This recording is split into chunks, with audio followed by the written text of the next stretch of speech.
Hey guys, Wayback Rewind here. Today I want to talk about something a little bit different, and that is TV show closing credits. Closing credits appear at the very end of a show and typically will have the logos and the unions and trade organizations involved in the production, along with various technical details. In this video, we're going to take a deep dive into what those logos mean and what they can tell us about how the production was made. Coming up next on Wayback Rewind.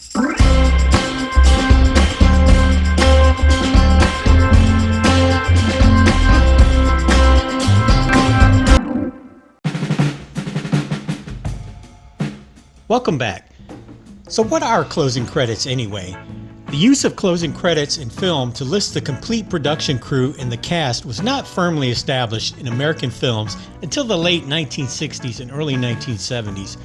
Films generally had opening credits only, which consisted of just the major cast and crew, along with sometimes the names of the cast and characters they played would be shown at the end.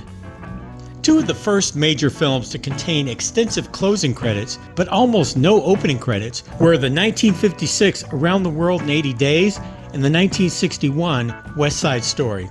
West Side Story only showed the title at the beginning of the film, and Around the World in 80 Days had no opening credits at all. My longtime viewers know that we love old-time TV shows here at Wayback Rewind. But when they roll the closing credits, what do all those logos mean anyway? TV closing credits almost always show what the unions and trade organizations involved in the production, along with the technical details that can be discerned from the logos. So let me say up front that since I'm in the US, this will be a US-centric view of television. So if you're watching from somewhere else, just bear that in mind.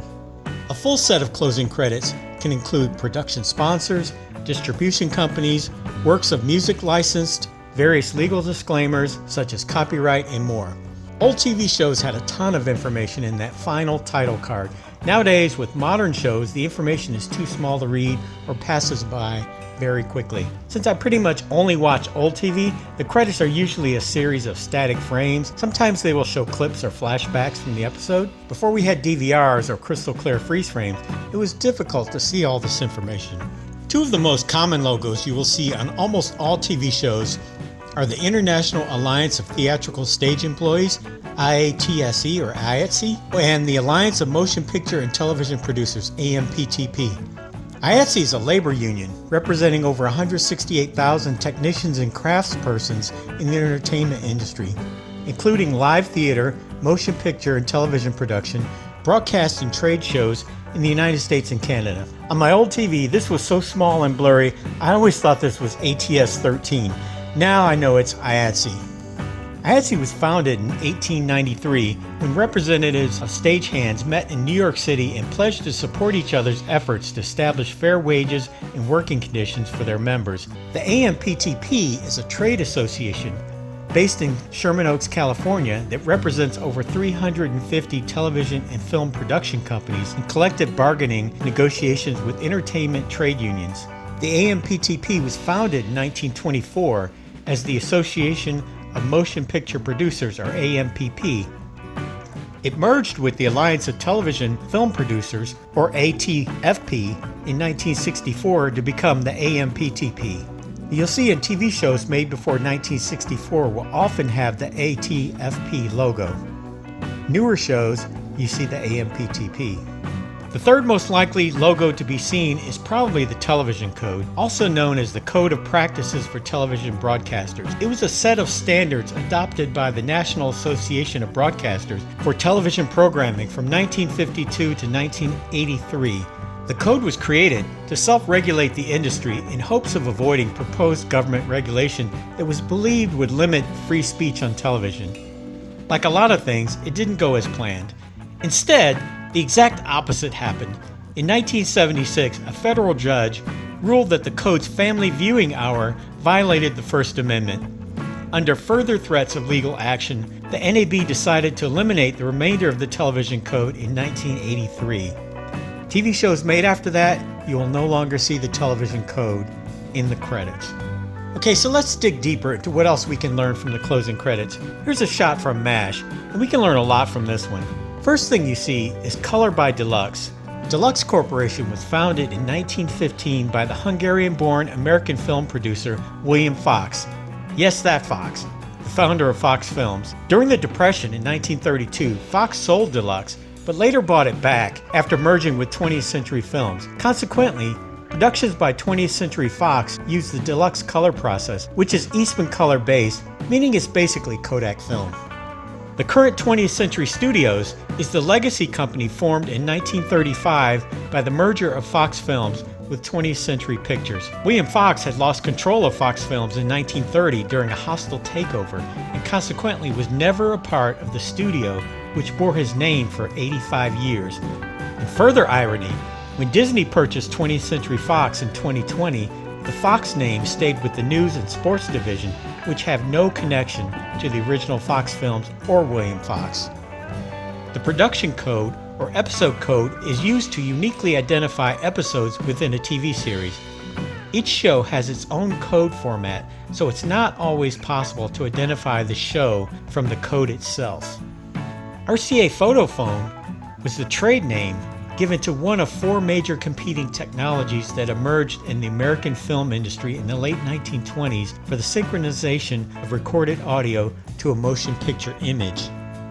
The industry evolved to consist of two systems, and most films and TV shows were branded either with the RCA Photophone or the General Electric Westrex system. RCA Photophone system was basically abandoned and is defunct now. The Westrex went through several ownership changes but still exists to this day. And speaking of sound recording, Todd A.O. is an American post-production company founded in 1953, providing sound-related services to the motion picture and television industries. Despite a bankruptcy in 2014 and ownership change, it is still in business today. A copyright is a type of intellectual property that gives its owners the exclusive right to copy, distribute, adapt, display, and perform a creative work, usually for a limited time. This often gets confused with a trademark, which is a word, phrase, or symbol or design that identifies goods and services, but it's a completely different thing. The closing credits always assert a copyright. Many times, they'll get cute and use Roman numerals to indicate the year of production. Before the ability to pause, this made it difficult to read the year and gave the production a timeless quality. But not everybody did that. Some companies would just put the date out there and you could see it easily. The owner of the work will be listed here. Two schools of thought seem to exist. Either a very large company, like one of the three broadcast networks, will be listed as the owner, or sometimes a strange company that you've never heard of or has a curiously similar name to the show will be listed as the owner. In the case of the latter, this is a way to limit liability. The show will be incorporated into its own entity so that if it gets sued, there's limited liability. In the case of the former, the deep pockets of the network are there to protect in the case of a lawsuit. And in terms of networks, I've already given you the history of Fox. The other three, CBS, which is now Paramount, NBC, which is Comcast, and ABC, which is Disney, they still exist in one form or another. And most TV networks today are owned by a handful of corporations linked to these networks. Finally, I want to talk a little bit about the bug.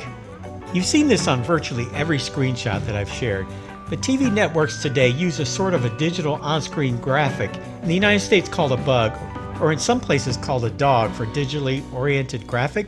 This is a watermark-like station logo that most television broadcasters overlay over a portion of the screen in order to identify their channel.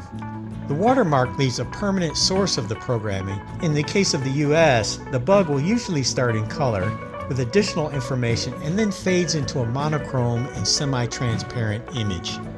In the United States, the first bugs were used in the 1970s on cable networks and local TV stations. Originally, they only displayed for a few seconds. The big four networks here, CBS, ABC, NBC, and Fox, began using them full-time in the 1990s, with the bug removed for commercial breaks.